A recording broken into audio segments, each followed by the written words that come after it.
Ons gaan nou die Bybel oopmaak by Psalm 139. Psalm 139.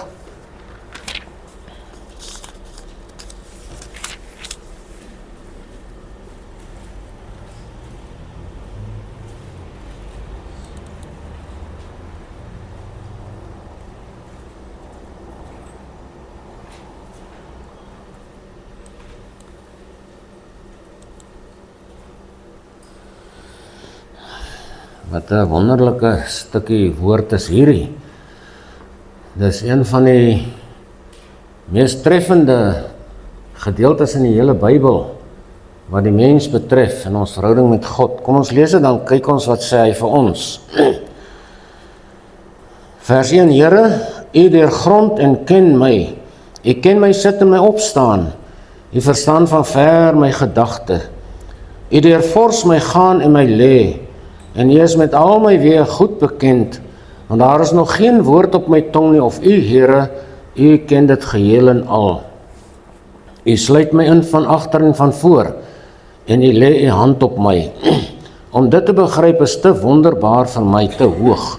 Ek kan daar nie by nie. Waar sou ek heen gaan van U gees, en waarheen vlug van U aangesig? Klim ek op na die hemel, U is daar. En maak ek die doderyk my bed, kyk, U is daar. Neem ek die vleuels van die dageraad, gaan ek by die einde van die see woon, ook daar sal U hand my lei, en U regterhand my vashou. En as ek sê, mag tog net die duisternis my oorval, en die lig nag wees tot my beskerming, dan is selfs die duisternis vir U nie donker nie, en die nag gee lig soos die dag, die duisternis is soos die lig, want U het my niere gevorm, my in my moeder se skoot geweef. Ek loof U omdat ek so vreeslik wonderbaar is. Wonderbaar is U werke en my siel weet dit al te goed. My gebeente was vir U nie verborge toe ek in die geheim gemaak is nie, kunstig geweef in die dieptes van die aarde. U oë het my ongevormde klomp gesien, en in die boek is hulle almal opgeskrywe, daar dat alles bepaal was toe nog geen een van hulle daar was nie. Hoe kosbaar is dan vir my U gedagtes, o God, hoe geweldig is hulle volle som nie. Wil ek hulle tel? Hulle is meer as die sand. Word ek wakker, dan is ek nog by U. O God, as U tog maar die goddelose wil ombring, en julle manne van bloed gaan van my af weg.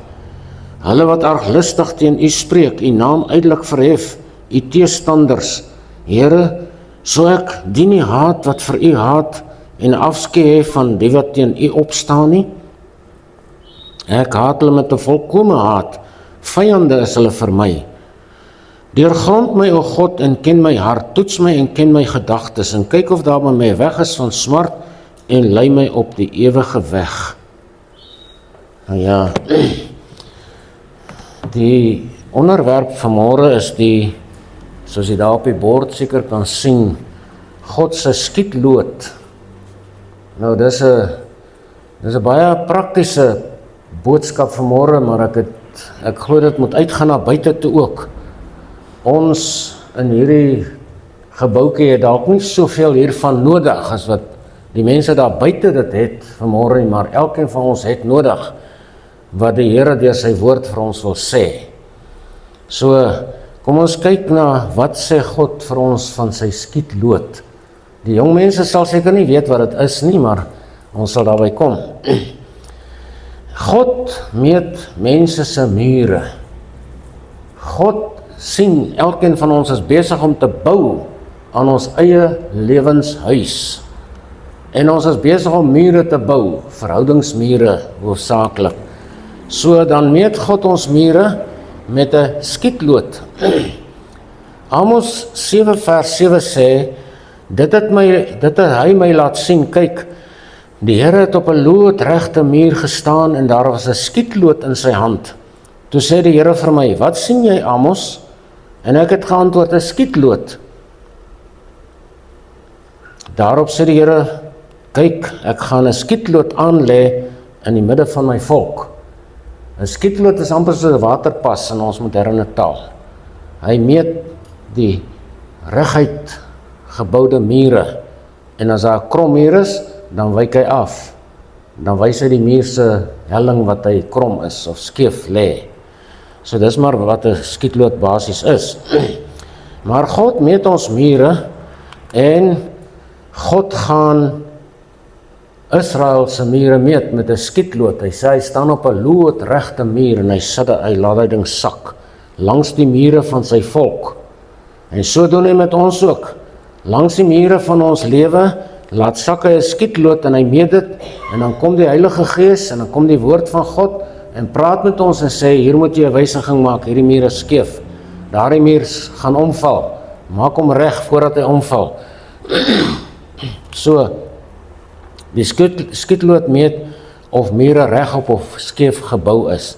So lyk 'n skietloot as hy teen 'n muur gehou word. Jy kan sien daai muur is pragtig, mooi regop. En dan in die moderne tyd gebruik hulle ook 'n ander soort van 'n meetstok om te meet of die mure regop is. Die mense wat bou en wat weet hoe lyk dit. Hierdie kerk se mure is redelik regop so. Ons hoef nie bang te wees gaan op ons val nie. Maar dit is die skietloot en dit is hoe die dinge lyk van God se kant af as hy na ons kyk. Dat hy sien ons het mure wat ons bou en hy meet daai mure en dan oortuig die Heilige Gees van ons, jy is besig om 'n skewe muur te bou, hy gaan omval en is nie goed vir jou nie. En dan oortuig die Heilige Gees vir ons, daar's iets wat nie reg is in jou lewe nie. Ons sal later daarby kom.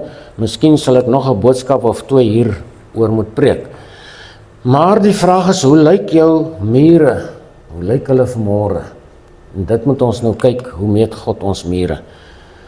Miskien lyk jou lewe op hierdie stadium nie so goed as wat jy wil hê hy moet lyk nie. Dit lyk dalk so.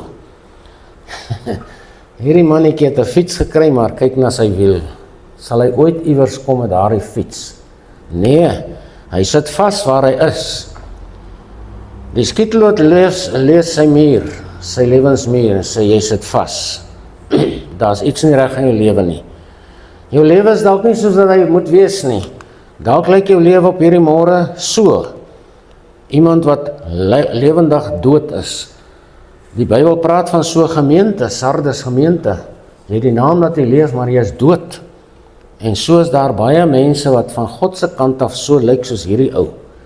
Dis net 'n geraamte van 'n situasie. Dalk lyk jou lewe so op hierdie stadium. Ek is so gefrustreerd. Ek is so moeg vir alles. En mense is so vol van stryd en stres dat hulle so optree. Nou ja, waarom lyk 'n mens so? Daar moet oorsake wees en daar's redes daarvoor. En die skietloot wys vir ons wat is die redes vir hierdie dinge. So, daar's 'n paar moontlikhede dat ons lewens so lyk soos ek hier gewys het. Daar is sekere magte wat jou dalk beheer. En jy kan nie wees wie jy wil wees nie. Jy kan nie wees wat jy wil wees nie. Jy kan nie bou soos jy wil bou nie. En hulle druk jou meer skeef. Dalk is dit moontlik drank of luiheid of selfliefde, mense, ongeloof, vrees en sulke dinge wat 'n mens beïnvloed, wat jou lewe beheer. En sonder dat jy dit weet, bou jy meer skeef want hierdie goed trek jou heeltemal skeef. Die skietloot lees skewe mure. Jy is dalk 'n slaaf van sekere gesagsfigure en dis eintlik waaroor dit vanmôre gaan. Gesagsfigure wat jou lewe beheer. En jy wil graag jou lewe so bou, maar hulle sê nie so, dan let daai mens skeef. Jy wil so wees, maar hulle sê so. Nee, dit kan pa wees of ma, die werkgewer, vriende, sonde of Satan, wat jou dwing om jou mure te bou soos hulle dit wil hê. Nie soos jy wil hê nie. Nie soos God wil hê jy moet wees wie jy is nie, of moet word nie. Die vraag is jy 'n slaaf wat weier om te verander? Dit kan ook sorg dat jou mure skeef loop. Jy is 'n slaaf wat nie wil verander nie. En dan bou jy net en jy gaan dit aan. Ons sien baie keer hoeveel keer moet 'n mens mure afbreek.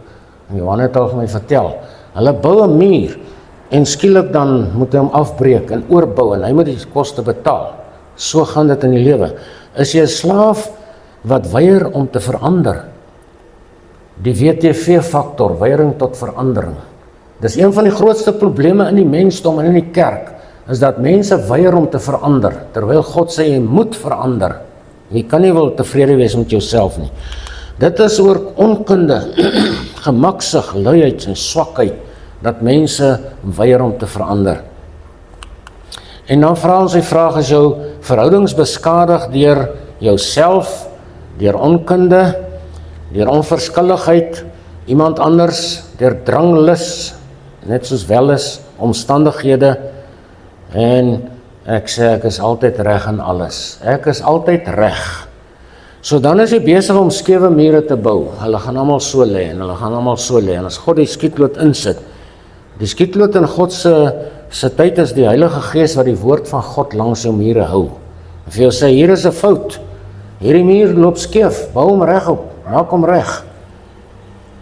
Hierdie man sê, when God sets a standard, we cannot lower it. When God sets conditions, we have no authority to change them. We cannot go down to man's standards.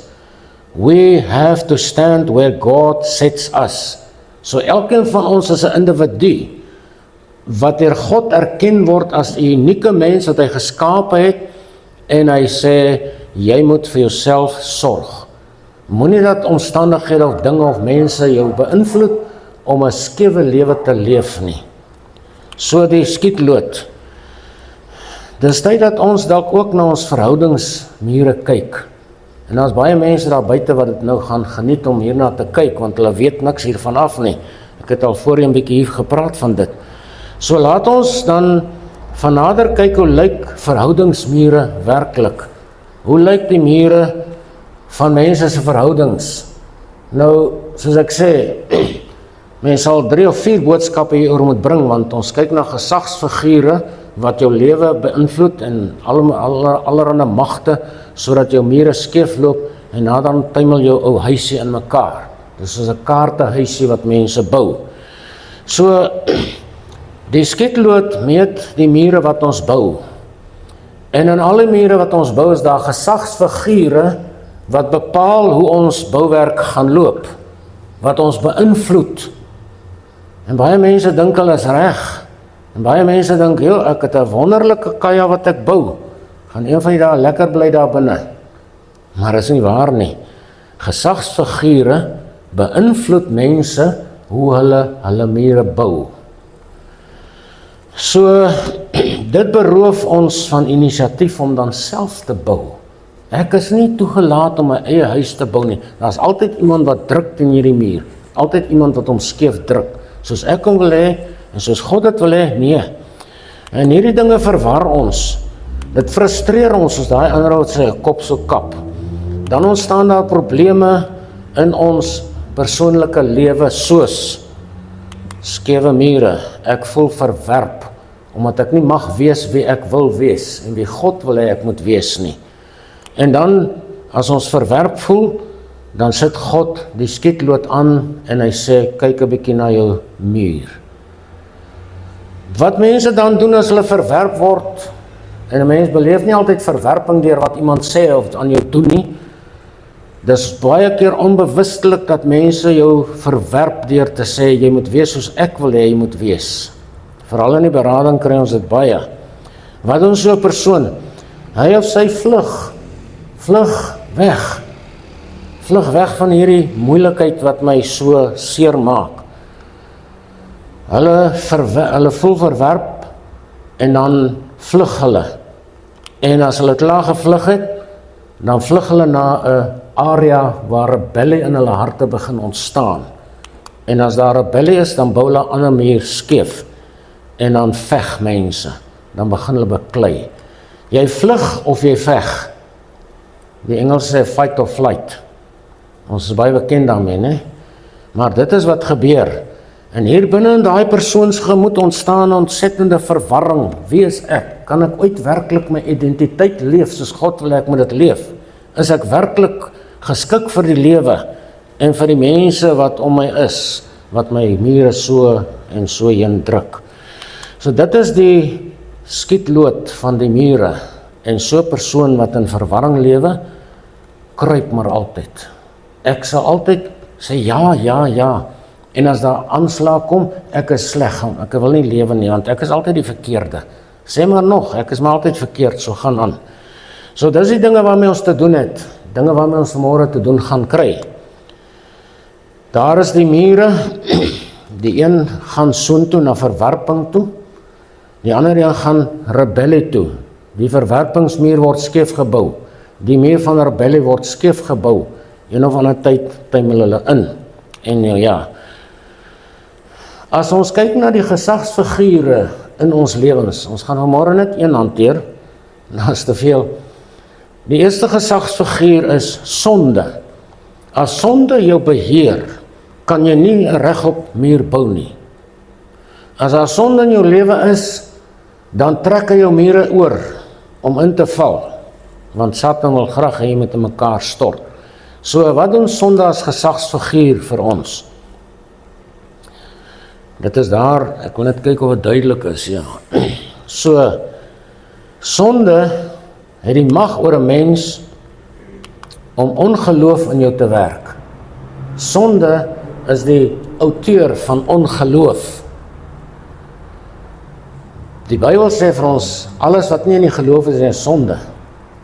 So dis 'n algemene probleem, dat ons met ongeloof sit en sukkel, omdat sonde ons daartoe dryf. Dan ervaar ek emosionele pyn. As ek in ongeloof is, dan stry ek met myself en ek stry met die lewe en soms met God en sê, Here, ek kan nie glo nie. Dit kom nie reg nie. Ek kom net nie reg nie. En dan ontstaan emosionele pyn hier in my hart en my siel. En dit veroorsaak wonde, sielswonde. En ek raak 'n stikkende mens. En sulke mense, meeste van hulle leef in selfbejammering, omdat ek nou nie is wat ek kan wees nie, en wil wees nie, bejammer ek myself maar, en dan raak ek passief, ek trek terug, ek vlug. Nou ja, in so 'n persoon ontstaan diep innerlike konflik, en sulke mense weet dit nie altyd, die stryd in my binneste. Die een môre as ek lekker as ek opstaan, die volgende môre as ek so boos as ek opstaan, ek wil almal doodmaak rondom my of net wegkry van my af. Innerlike konflik. Dan word die mure gemeet, die skewe muur waar sonde die outeur en die gesagsfiguur is van my bouwerk. So, kom ons kyk bietjie verder. Sonde is die vader van ongeloof, maar ook van trots. Ongeloof veroorsaak ook trots. Sonde veroorsaak trots in my, dat ek voel ek is beter as ander, want ek moet iewers bewys, ek is ook iemand, ek wil ook raak gesien word. Sonde as gesagsfiguur, dit veroorsaak ongeloof, emosionele pyn en wonde, en ek vlug weg van my verantwoordelikheid af. Ek vlug weg van die lewe af, en vlug weg van dinge wat my skade aandoen, behalwe van sonde, want sonde bly in beheer. Ek vlug na selfbejammering. Aan die ander kant, sonde veroorsaak trots in 'n mens. Want dan moet jy opstaan vir jouself. Jy moet sê, ek sal julle wys wie's ek. Ek sal reg maak, ek sal reg bou, ek sal reg lewe. En dan begin mens trots raak. En wat gebeur? Jy raak emosioneel onbeheerst. Jy kan jouself naderhand nie meer beheer nie. Want trots bring jou in 'n dimensie waar God nie is nie. En waar daar geen hoop vir jou eintlik is nie. En hierdie dinge veroorsaak bindings in jou siel. Dan begin 'n mens veg teen die trots. Rebellie en trots. En hierdie dinge eindig in 'n mens se lewe in selfhaat. Daar's so baie mense, baie jong mense, wat hulle self haat. Ek het nie identiteit nie. Ek is nie wat ek wil wees nie. Sonde beheer my. Dis een gesagsfiguur, as baie ander, ons sal daarby kom. Maar daar's innerlike konflik en skewe verhoudingsmure word gebou. En daardie arme persoon sit met groot probleme. Sonde in die lewe maak jou nie net bang en maak net skade aan jou nie. Dit het 'n permanente uitwerking op 'n mens. Genesis 4 sê die sonde lê en loer voor die deur en sy begeertes na jou. Sonde wil jou hele lewe oorneem en beïnvloed. En dit is wat gebeur met mense wat sonde in hulle lewe toelaat. En moenie dink jy het nie sonde nie. Jakobus sê, wie dan weet om goed te doen en dit nie doen nie, vir hom is dit sonde. Kyk hoe baie sonde doen ons dan nou. Wie dan weet om goed te doen en dit nie doen nie, vir hom is dit sonde. So ons is almal in sonde. Want ons doen nie almal goed nie. Romeine 3 sê, daar is nie een wat goed doen nie, selfs nie een nie. Niemand nie. So ons het maar die probleem van sonde in ons lewens.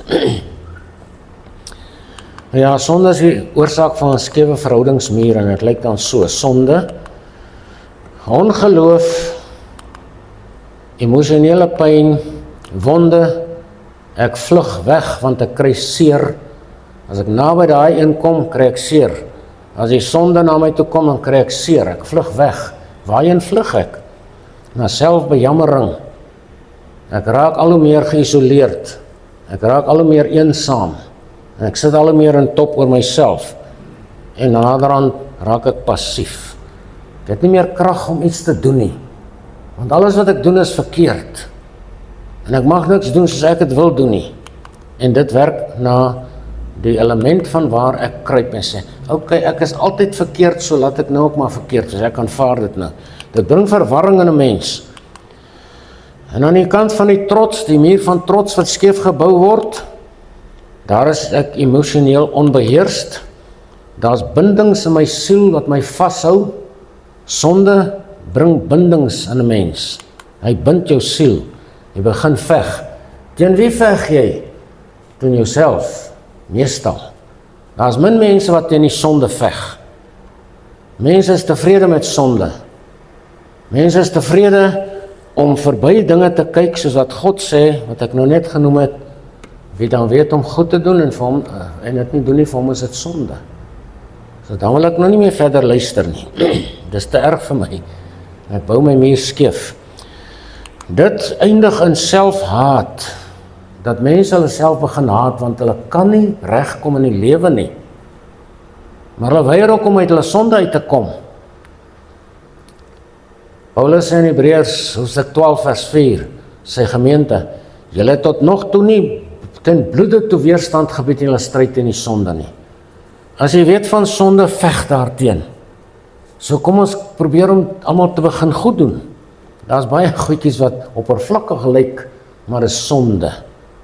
Alle ongeloof is sonde, alle twyfel is sonde. Nou ja, dit bring aggressie in ons, en dan begin ons veg. Dan begin ons beklei. Ons beklei baie keer met onsself, want aggressie kan na binne gerig word, of het kan na buite gerig word. So, dit is hoe die lewe lyk, en met sulke mense werk. Innerlike konflik bou skewe mure. En hier is hoe die mure dan lyk.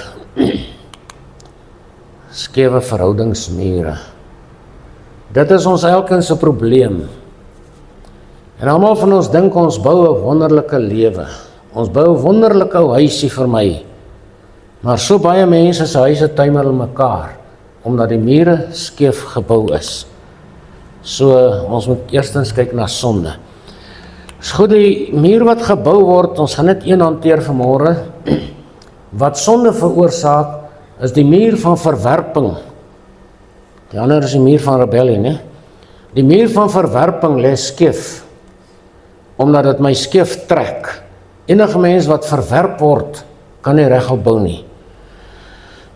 So, jy bou 'n muur van eensaamheid en ontoereikendheid. Jy is nie reg nie. Jy raak eensaam. Jy voel, ek beteken niks, ontoereikend. Ek bereik niks in die lewe nie. En die skietloot meet hierdie muur. En hy sê vir ons, dit is die stene van hierdie muur. Verwerping, en hier is baie belangrik, verwerping is die basis, die fondament van 'n skewe muur. En daai muur word gebou op verwerping. Die stene van so 'n muur is ontmoediging. Ek voel skuldig, ek word onseker, ek voel niks werd, ek is selfbejammerend, ek voel ek is 'n mislukking, ek voel depressief, ek voel geïsoleerd, Ek voel droewig. Daar's 'n doodsheid wat in my intree. Ek is geblus, my gees is geblus. Daar's wanhoop wat intree, eensaamheid. Ek is apaties, met ander woorde, ek sit nou maar net daar, ek is maar net 'n karkas. En die uiteinde is selfhaat. Ek haat myself omdat ek nie kan 'n muur regop bou nie. En ek haat myself omdat hierdie stene vir my uitskreeu. Dit is dit, jy's ontmoedig, jy voel skuldig en so meer. En jou muur praat gedurig met jou. Jy's besig om skeef te bou. So wat nou? Jy vlug weg. Ons vlug weg van dit wat ons kan help om ons mure reg te bou. Ons vlug liewers weg as om te draai of stil te staan en te begin bid daaroor. Ons vlug weg van God af. Want ons dink God stel ons te leer. God hoor ons nie. God voel nie meer iets van ons nie. God het ons verlaat. Daar is so baie mense wat sê God het my verlaat. En die tweede ding wat net so belangrik is, ek vlug weg van myself af. Ek wil nie hierdie mens ken wat hier binne my lyfie bly nie. Ek wil iemand anders wees, maar ek word gekeer. Ek voel verwerp. Jy vlug weg van jouself. Jy vlug weg van jou geliefdes. 'n Mens word so eensaam, geïsoleerd, naderhand staan jy net so in die lewe. Vlug weg van jou probleme af. Vlug weg van jou verantwoordelikheid af. En dis waar jy eindig. Wat gebeur met so 'n mens? So 'n mens moet hulp soek. So 'n mens moet by God uitkom, terugvlug na die dinge wat ek hier gewys het. Terug na die Here toe, terug na jouself toe. Want enige mens wat in sonde lewe, verloor hom of haarself in die sonde. En dis 'n skewe muur wat jy bou. Jy gaan nie lank regkom nie. So wat is die begin van die oplossing?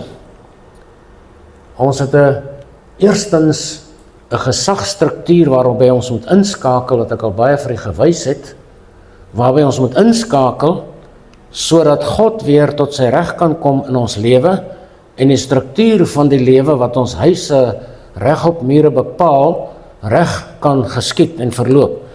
So, daar is God se gesagsorde. Die wat dit ken, moet maar weer luister. In die hemel is daar 'n autoriteit, God, drie-enig, die Vader, die Seun en die Heilige Gees. Hulle kan nie verander nie. Hulle kan nooit verander nie.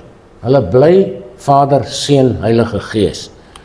Onder die hemel op die aarde is daar 'n gesagsstruktuur wat God ingestel het, wat baie keer heeltemal geïgnoreer of vernietig word. Dit is die gesagsstruktuur wat ons mee te doen het, selfs hier vanmôre. Die hoof van God se gesagsstruktuur op aarde is die evangelie, die woord van God. Dis nie 'n predikant of pastoor of 'n ding nie. Dis die woord van God. Onder die woord van God moet daar struktuur geskep en behou word. Paulus sê vir die gemeente in Korinte, kyk dat alles ordelik goed verloop. Moenie 'n klomp jakkalse wees, alles rondjaag nie. Alles in die gemeente moet goed verloop. En waarvoor is dan daar 'n kerkraad? Die kerkraad is onderhewig aan die evangelie. En onder die kerkraad is die gemeente, soos God dit ingestel het. En so moet dit bly en so moet dit wees. Maak nie saak wat anders sê nie. As ons eendag daarby kom, sal ons wys wat gebeur as hierdie gesagsstruktuur omvergewerp word. Daar's anargie in die gemeente. In die volgende, onder die gemeente, is die huisgesin, die man, die vrou, die kinders. Ongelukkig word hierdie ding verskriklik verwoes in ons tyd. Verskriklik. En ek gaan later mee daaroor praat. Maar, daar's min mans wat nog die hoof van hulle gesin is. Min van hulle. Die vrou klim bo op, ek sal jou wys en ek sal bestuur. Of die kinders, vrou en die kinders, en so voorts. Goed.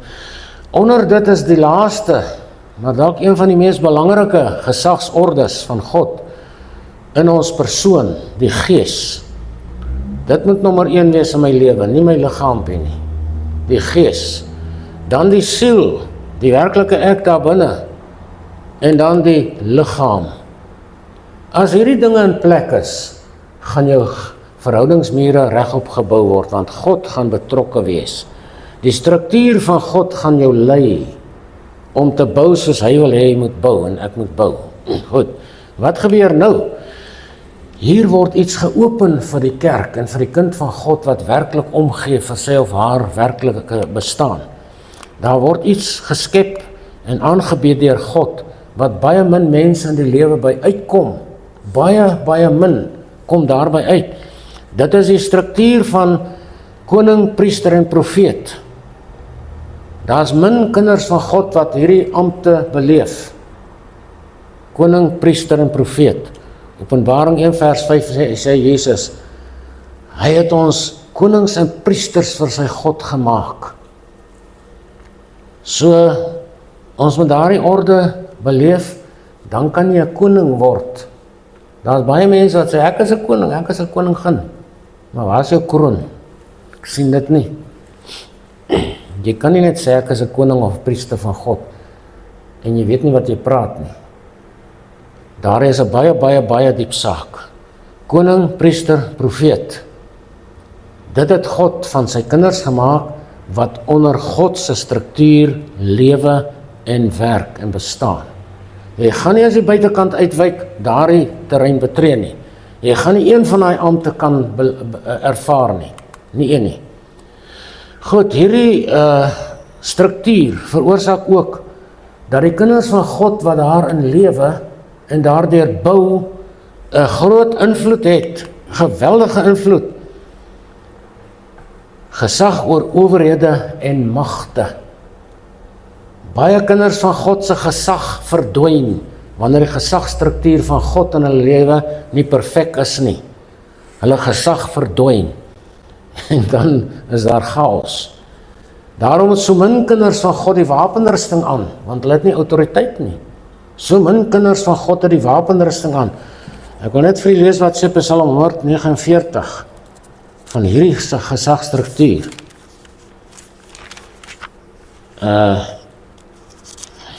Net so oomblik. Sulke mense word beskryf in die Bybel wat gehoorsaam is. Hy sê in vers 6. Lofverheffinge van God is in hulle keel. Met ander woorde, prys God aanhoudend. 'n tweesnydende swaard in hulle hand. Hulle het die wapenrusting van God aan. Om wraak te oefen onder die heidene, strafgerig onder die volke, om 'n wraak te oefen onder die heidene, strafgerig onder die volke, om hulle konings met kittings te bind en hulle edels met ysterboeie. As iemand hierdie struktuur van God gehoorsaam, kan jy konings met ysterboeie en kittings bind.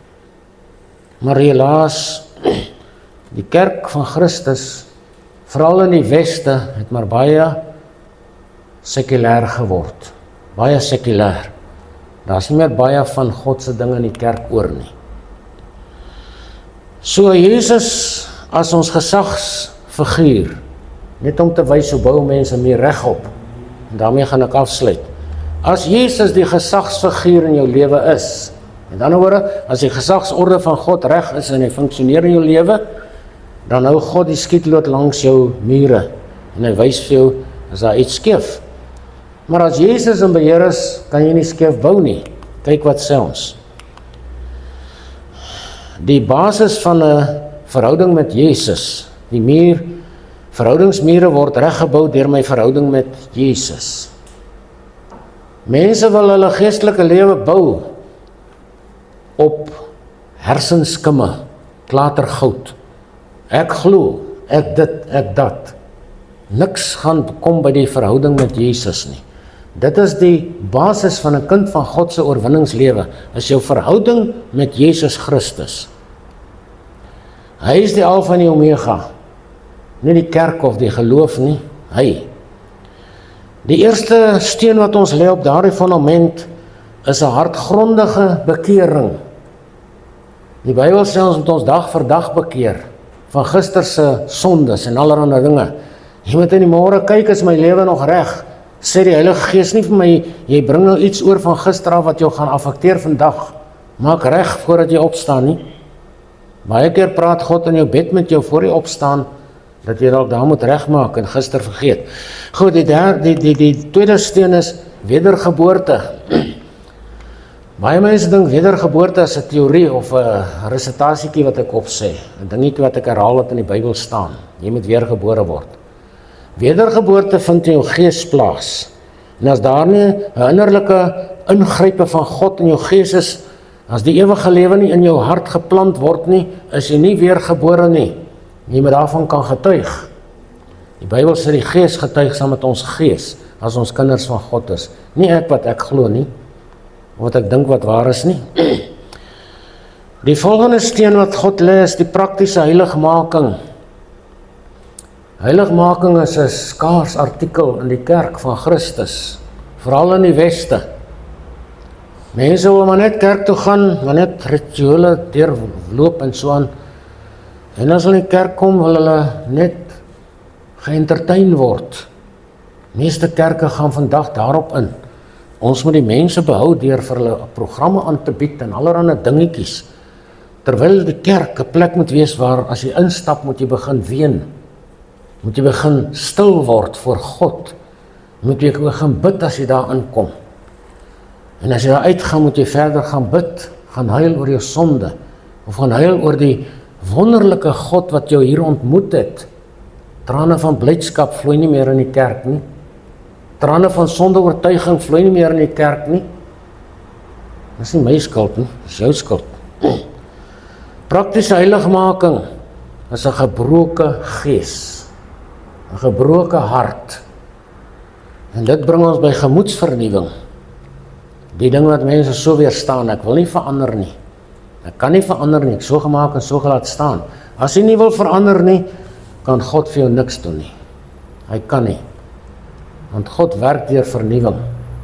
Hy werk deur vernuwing van die mens hier binnekant in jou gemoed. Hy sê, word verander deur die vernuwing van julle gemoed. As jou lewe nie vernuut word nie, gedurig deur verander na nuwe dimensies toe nie, is daar groot fout in jou lewe. Daar ontbreek ontsettend baie dinge. Ons moet ook leer om te vergewe. Ware vergifnis. Ware vergifnis word geïdentifiseer in vergewensgesindheid, nie in dade van vergifnis nie. Ek kan nou ou vergewe en net nou klappe kom weer. Dis nie 'n vergewensgesindheid nie. Vergewensgesindheid is 'n ingebore mentaliteit wat deur die Heilige Gees geskep word as my gees en God se gees een word. Want dan is ek soos Jesus. Hy sê Filippense 2 vers 5, want hierdie gesindheid moet in julle wees wat ook in Christus Jesus was. As 'n mens nie 'n vergewensgesindheid het nie, gaan jy vassteek net daar waar jy is. Jy kan baie keer sê, ja, ek vergewe maklik. Maar nie vir jouself lieg nie. Om te sê ek vergewe jou beteken niks. Daar's 'n proses van vergewing wat moet plaasvind voordat jy 'n vergewensgesindheid moet ontwikkel. Lees dit maar Matteus 18. Ware vryheid is 'n steen wat God wil hê ons moet opbou, in ons muur inbou. Daar's baie min mense wat werklik vry is, want hulle verhouding met Jesus is nie altyd reg nie. Die Bybel sê, jy kan maar sê hoeveel keer ek is vry. En hy sê, as die Seun jou vrygemaak het, sal jy waarlik vry wees. Johannes 8 vers 36. As die Seun jou vrygemaak het, sal jy waarlik vry wees. Wat beteken dit? Dit beteken daar moet 'n insident in my lewe wees, waar Jesus en ek ontmoet het, en waar hy my vrygemaak het. Dit beteken ook verlossing, Johannes 8 vers 32. Dit beteken ek moet verlos word van dinge wat my vryheid wegvat. Daar's baie mense wat met 'n jas en 'n hele volle uniform en hoë hakskoene wil resies hardloop op die baan. Jy's nie vry nie. Jy moet alles af lê, soos Paulus sê, wat jou keer om 'n wenner te wees. Dis diep dinge. Dan moet ons wandel met God, wandel deur die Gees, sê Galasiërs 5. Dan sal julle nooit die begeerlikheid van die vlees volbring nie. Mense val so maklik in vleeslikheid. Ons, almal. Want ons wandel nie met God nie. Wat beteken dit? Om met God te wandel moet beteken, eerstens, jy moet God vrees. Jy moet 'n heilige godsvrees hê in jou. En goed, later meer daaroor. En die laaste steen, kennis van Jesus. Kennis van Jesus. 2 Petrus 3 vers 18 sê, maar julle moet toeneem in die genade en kennis van ons Here en Saligmaker Jesus Christus. Die hele Bybel is gegee om vir ons kennis van Jesus te bring in hierdie wêreld en in jou hart en lewe. Dis hoekom die Bybel gegee is, sodat ons kennis kan opdoen van Jesus Christus. Dink dit oor en hou dit in jou hart. Die Bybel is nie gegee vir jou om te soek, waar kan die Here my seën nie? Die Bybel is nie gegee vir 'n resep vir jou om 'n lekker lewe te leef nie. Die Bybel is gegee sodat ek en jy kennis van Jesus Christus kan opdoen deur die woord van God, sodat ons 'n volmaakte mens in Christus kan wees. So, as ons vind ons mure loop skeef, dan het God vir ons 'n oplossing. Hy sê in Mikha 7, daar kom 'n dag om jou mure te herbou. Breek af, herbou. Daar kom 'n dag om jou mure te herbou. En hy sê, in die dag sal die gebied ruim wees. Met ander woorde, jy sal 'n groot huis kan bou, met regop mure. Jy moet jou hart verruim, dis wat dit beteken in persoonlikheid. Jou hart moet vergroot word. Mag die Here gee dat dit vir ons so sal wees. Hier is 'n man wat besig is om sy mure herbou. Daar moet 'n waterpas wees.